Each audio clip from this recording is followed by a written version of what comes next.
What will be left of Twitter by the time Elon Musk is done with it? Anything? Whether you're coming at climate change from the global south or north, it is a challenging story to cover. And art for politics' sake is all over social media in Iran.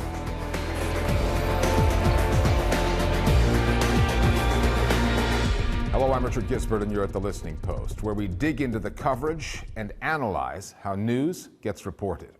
It has been less than a month now since the site known as social media's public square, Twitter, became one man's domain. And it has not gone well for Elon Musk. The billionaire has flip-flopped on policy so many times that his employees don't know if they're coming or going, whether they still have a job or not. Twitter's users sometimes don't know what they're looking at anymore. Those blue ticks that used to indicate an account was verified, real, can now be bought for $8 a month. The upshot of putting user authentication up for sale has had advertisers pulling their money from the platform, not something Twitter can afford.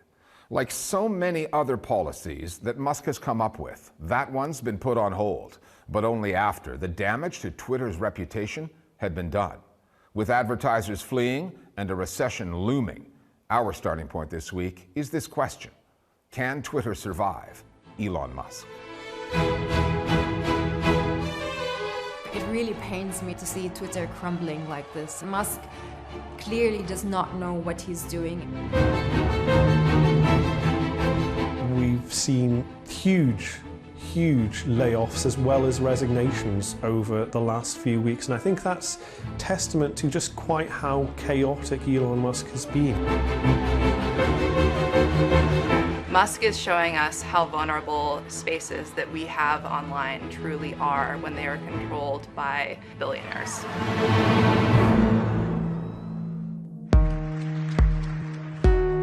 For a man who made his name making electric cars, now travels on his own private jet, wants to get into space travel and colonize Mars, what's another ego trip? But his $44 billion takeover of Twitter has brought Elon Musk crashing back down to earth. Twitter's workers had that sinking feeling when Musk arrived there, having bought his way into an industry in which he has zero experience, acting like he knew it all. On bots, spam, and fake accounts, Musk devised a simple money-making solution. Charge users, any user, $8 a month for the blue tick that indicates the account is verified. What could possibly go wrong? What we saw immediately when this program launched was a wave of the internet doing what the internet does best, which is mocking the powers that be. So Elon Musk has had a whole range of fake accounts appear in the last few weeks that have impersonated him, all of which have been banned. We've also seen organizations starting to be hoodwinked. The biggest example of this is Eli Lilly, the global pharmaceutical company, where an individual pretended to be their account, paid $8 to set up Twitter Blue, and then said to the entire world that they would make insulin free, and that knocked hundreds of millions of dollars off the share price of the company. And that tweet stayed live on Twitter with the verification mark for almost 6 hours. And it created complete chaos for customers who saw it and didn't know if it was real. His new verification system has caused brands like Eli Lilly to say, we are now removing ourselves from the Twitter platform and no longer advertising. And many brands are watching and seeing what's happening to Eli Lilly and saying to themselves, this might not be the best place for us to invest our dollars right now. And the revenue business at Twitter is almost solely focused, 90+% on advertising revenue. It's incredibly powerful to see the speed with which brands are pulling out of one of the world's largest social media platforms. Musk's approach to Twitter is essentially chaos, and brands hate chaos. This story would be funny if Elon Musk's missteps and the potential implications weren't so serious. The blue tick debacle is a byproduct of Musk's plan, which he made clear before the takeover became official, to, quote, authenticate all humans. It took less than 24 hours for users actually to start abusing this new Twitter subscription plan. The problems he tried to address at Twitter, bots, spam, and disinformation, are real and have been for years. But Musk's simple approach, that money can buy you verification, overlooks the need that so many users have to post on social media without revealing their names, for good reason.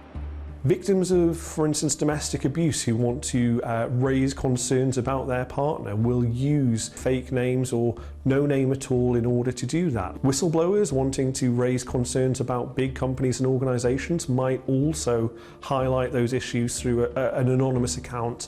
And getting rid of that impacts not just them, but also many people in the developing world, where authoritarian regimes crack down and identify people who are seen as dissidents and put them in prison. Take Saudi Arabia as an example.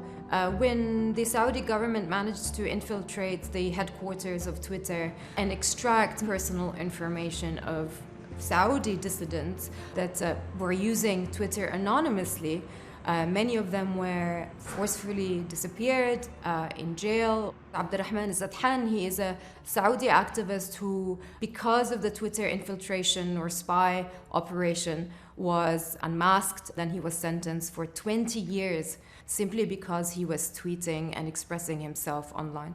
Anonymity is incredibly important for marginalized people online. And if Twitter were to lose that, it would be a huge blow to freedom of expression and the traditional role that Twitter has played in the internet ecosystem.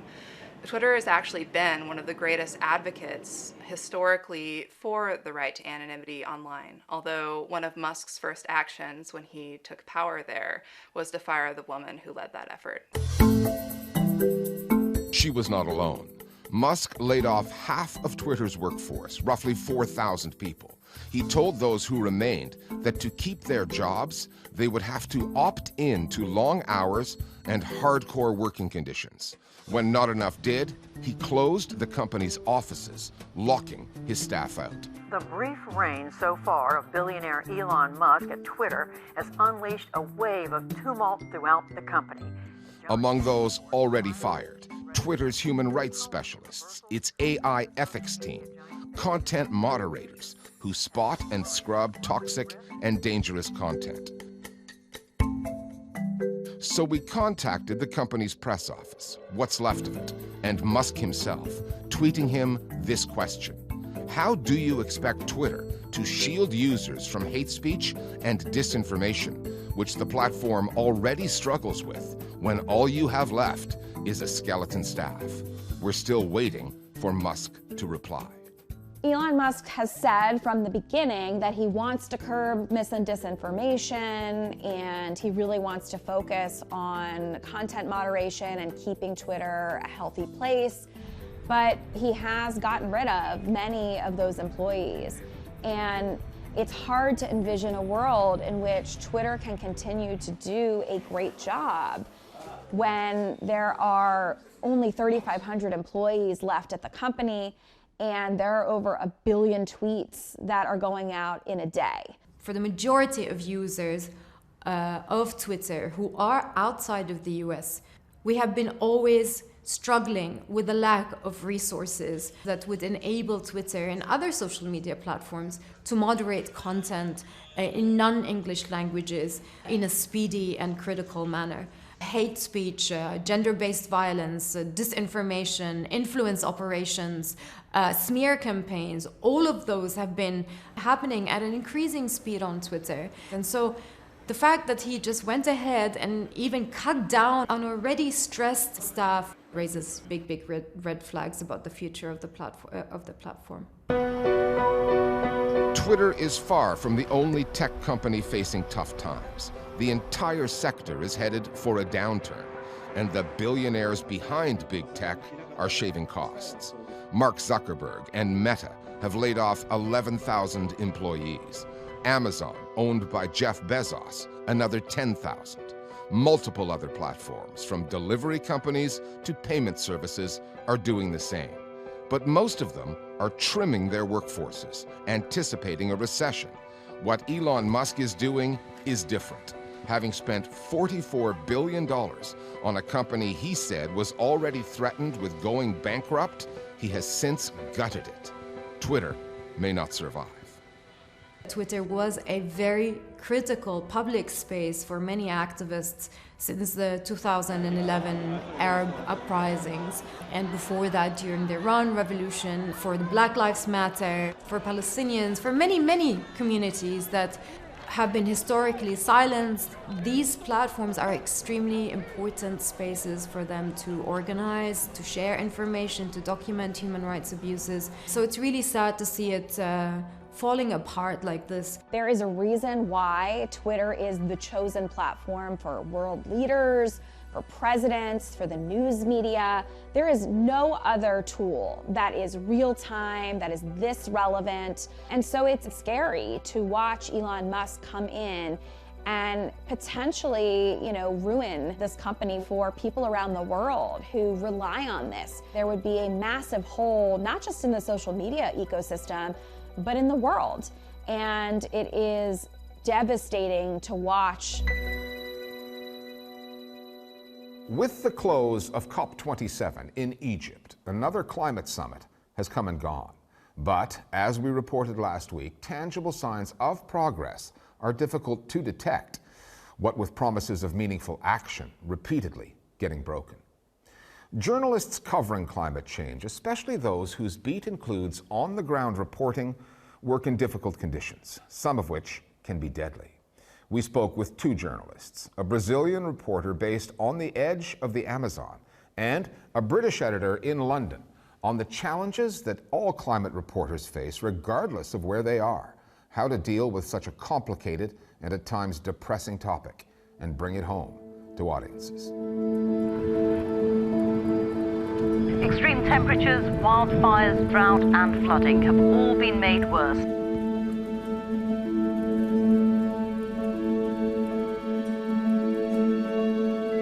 Exactly what science told us would happen is happening.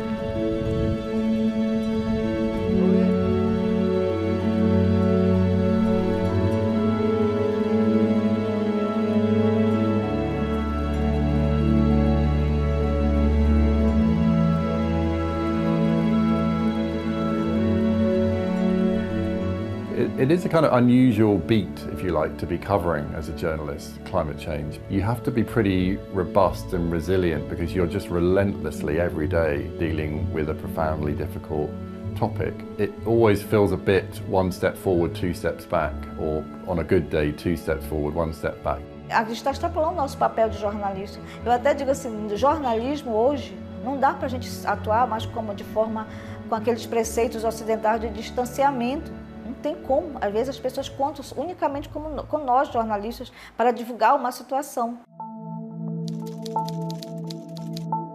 Então, eu sou jornalista aqui de Manaus, né? Eu moro em Manaus, meu nome é Laís Farias. Diz quase 20 anos para cá, né? Quando eu comecei a atuar na pauta do que se chama socioambiental, né? Eu acho que eu fui uma das primeiras repórteres que começou a abordar com muita profundidade o tema das mudanças climáticas aqui na nossa região. Então, foi um assunto que começou a me interessar, e eu também estava numa redação de jornal onde eu tinha o apoio dos meus editores, e naquele momento pouco se falava, por exemplo, de desmatamento, de avanço de incêndios florestais na mídia, na imprensa local e regional. A Amazônia Real ela foi criada em 2013, num contexto de grande mobilização aqui no Brasil, né? Também havia todo um movimento de rua e também teve foi um período também de grande crise no jornalismo brasileiro.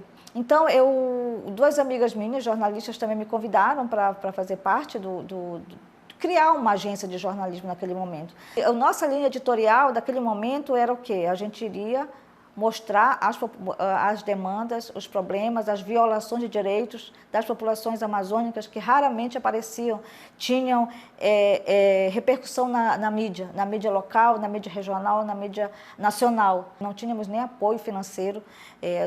Quando a gente fundou a Amazônia Real, nos chamavam de vocês são muito doidas, vocês são muito loucas, porque na nossa região há uma predominância, há uma hegemonia de mídias que a maioria é mantida por recursos públicos, por interesses políticos, interesses econômicos. Então, muitas vezes, certas matérias, certas reportagens, certas histórias que contamos não podem, que devem ser contadas, não é retratada na maioria dos veículos de mídia que tem aqui na região, porque há muita interferência dos interesses econômicos e de grandes interesses econômicos, grandes, muitas multinacional ou local ou por interesses políticos. Então, eu citei o caso da situação indígenas Yanomami, com grande presença de garimpeiros, né, de mineradores ilegais, explorando aquele território, tirando o ouro, contaminando os rios, contaminando a floresta, causando a morte de muitos indígenas, de uma floresta que deveria estar sendo preservada. É uma história muito impactante e é uma história que parece que sem fim, né? É um pesadelo que sempre acontece, que perdura. Isso é importante mostrar, porque muitas vezes o Estado brasileiro, né, a agência governamental, o agente público, ele passa uma imagem lá fora, nos outros países, como se ele protegesse a floresta, mas não é verdade.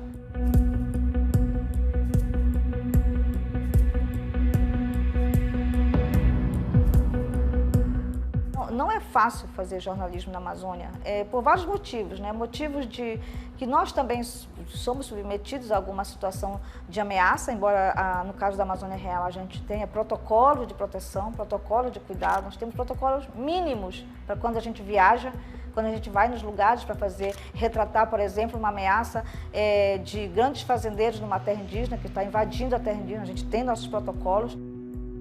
Eu tenho um grande jornalista, um grande líder indígena que se chama Ailton Krenak, ele sempre diz que quem trabalha na Amazônia é jornalista de guerra. Então, é difícil, mas esse é o nosso trabalho, né? Esse é o nosso comprometimento, essa é a nossa missão como jornalista. There are some parallels, I think, with kind of war correspondence. Sometimes it feels hugely unjust, unfair, there's extremes, there's violence sometimes, there's profound sadness and frustration. You know, all of the elements that would go into covering, you know, a conflict or a war, you see playing out all the time with climate change. I'm Leo Hickman. I'm the editor of Carbon Brief, which is a specialist website based in the UK which focuses on climate change. So Carbon Brief was launched about 10 years ago, and the original sort of founding mission was to try and be a counterpoint, a rebuttal to some of the poorly informed media coverage around climate change, specifically climate science. We've recently published a week-long series of articles focusing in on the very hot topic of what is called loss and damage. There's a kind of fundamental injustice with climate change. It's affecting the poorest people on the planet who are least responsible for climate change. And there's long been this idea that there should be some reparations or actually compensation from the richer countries to the poorer countries for the damages being caused. And it's a very, very fraught and difficult debate. So Carbon Brief published a big series of articles really examining and explaining this concept of loss and damage. People had long known about this term and sort of really wanted this in-depth analysis and explanation of it.